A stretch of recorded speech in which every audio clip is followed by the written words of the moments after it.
So I think we're going to a very exciting space. I think technology is exciting for everybody, or should be exciting for everybody. I think sometimes it's more being able to cope with change that's perhaps some more of the challenge. But the other thing for me that's always interesting when we talk about the broker specifically is we often think broker in our own context of home and car insurance. And we forget the broker's real value is not only a home and car, but far broader the bigger industries that we deal with. It's interesting to note that in the Santam context, whilst we're very proud and in a privileged place to be, that we are the biggest home and car insurer in South Africa still today, thanks mainly to brokers, it's still only 1/3 of our premiums.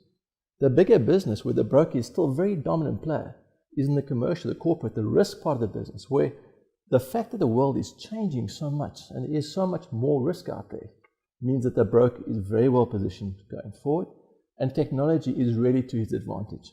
Never before have we had so much data, access to so much data. So I think it's a very exciting time for brokers, I think, and they're very well positioned to take it up. But if we do look at perhaps the broker's role in the more commodity lines in particular, it's really, we've seen so much focus from the direct players around the selling part of it and the comparison and how that works. I sometimes think we forget that it's not just about buying on price. It's also about understanding the value that you need to be able to realize in taking an insurance product. We forget sometimes too about the value a broker provides at the time of claim. So much about technology is enabling sales, enabling comparison. And we think that because of that, we end up with where's a broker going to play? But what happens when you need somebody to help you out? When you need to put that call in and get an answer? And that's where a broker can add very, very real value.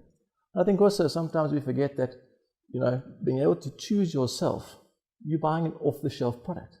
Is that really what you want? Is that really what you need? Technology is changing, and we have to adapt to the change, and we have to move to it. It's a very exciting time. And I think the broker is very well positioned. If he can just capture the value of that, the market that he plays in, it's a very good place for us to be as Santam and for the broker to be with his customers.